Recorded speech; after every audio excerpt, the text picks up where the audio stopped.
یہ قرآن ایک بابرکت کتاب ہے جسے ہم نے آپ صلی اللہ علیہ وسلم پر نازل کیا تاکہ لوگ اس پہ غور اور فکر کریں اور تاکہ اہل فہم اس سے نصیحت حاصل کریں۔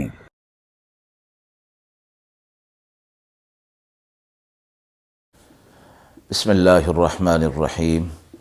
السلام علیکم ورحمۃ اللہ وبرکاتہ۔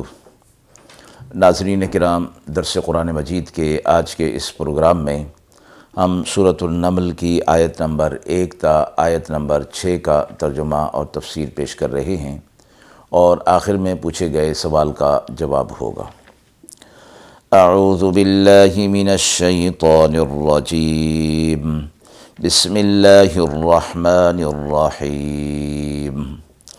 طاسین تلک آیات القرآن وکتاب مبین ہدی وبشری للمؤمنین الذین یقیمون الصلاة ویؤتون الزکاة وهم بالآخرة هم یوقنون ان الذين لا يؤمنون بالآخرة زينا لهم اعمالهم فهم يعمهون اولئك الذين لهم سوء العذاب وهم في الآخرة هم الاخسرون وانك لتلقى القرآن من لدن حکیم علیم۔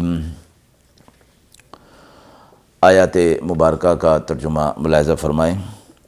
طاسین، یہ آیتیں قرآن کی ہیں اور وہ کھلی اور واضح کتاب ہے، ہدایت اور بشارت ہے ایمان والوں کے لیے جو نماز قائم کرتے ہیں اور زکوٰۃ دیتے ہیں اور آخرت پر بھی یقین رکھتے ہیں۔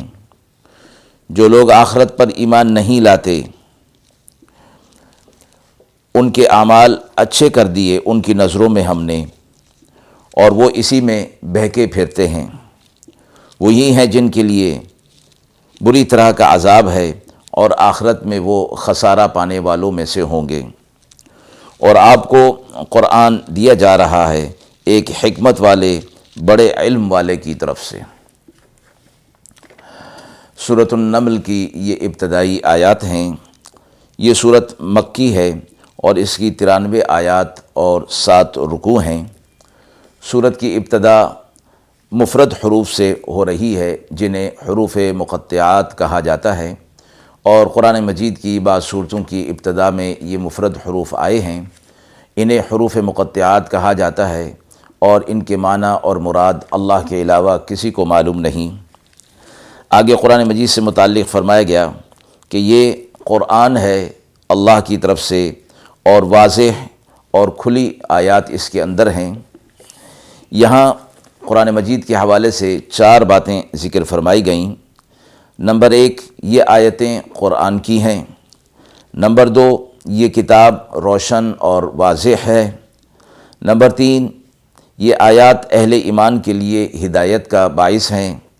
نمبر 4، ان میں ایمان والوں کے لیے بشارت موجود ہے۔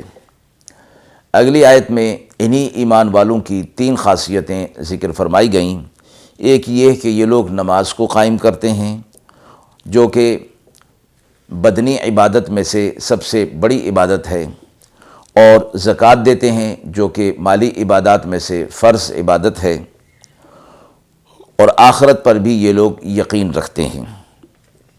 کفار کو اسی آخرت کے عقیدے کے حوالے سے دھوکہ رہتا تھا، اور اس بات کو وہ تسلیم نہیں کرتے تھے، مانتے نہیں تھے۔ اگلی آیت میں انہی کے حوالے سے فرمایا گیا کہ جو آخرت پر ایمان نہیں لاتے، ہم نے ان کے اعمال ان کی نظروں میں مزین کر دیے ہیں، پھر اسی لیے انہی برے اعمال کے اندر وہ بہکتے رہتے ہیں۔ اور انہی کے لیے فرمایا کہ آخرت کو بھلا دیا اور دنیا پرستی کے اندر مبتلا رہے تو آخرت میں ان کے لیے دردناک عذاب ہوگا، اور آخرت میں وہ خسارہ پانے والوں میں سے ہوں گے۔ یعنی یہ نہیں ہو سکتا کہ انہیں کچھ عرصے کے بعد نجات مل جائے، بلکہ یہ خسارہ اور عذاب دائمی ہوگا۔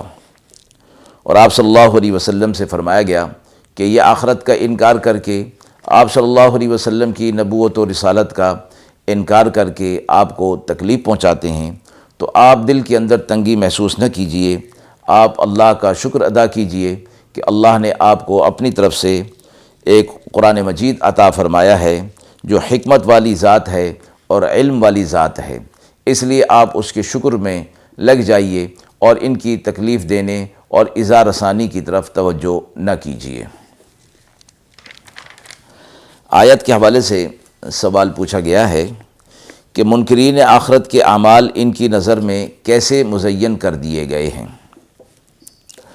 آیت میں فرمایا گیا کہ جو لوگ آخرت پر ایمان نہیں لاتے، ہم نے ان کے اعمال بد ان کی نظروں میں مزین کر دیے ہیں، اس لیے وہ انہی اعمال بد کو بہتر سمجھ کر اسی میں لگے رہتے ہیں اور گمراہی کے اندر مبتلا رہتے ہیں۔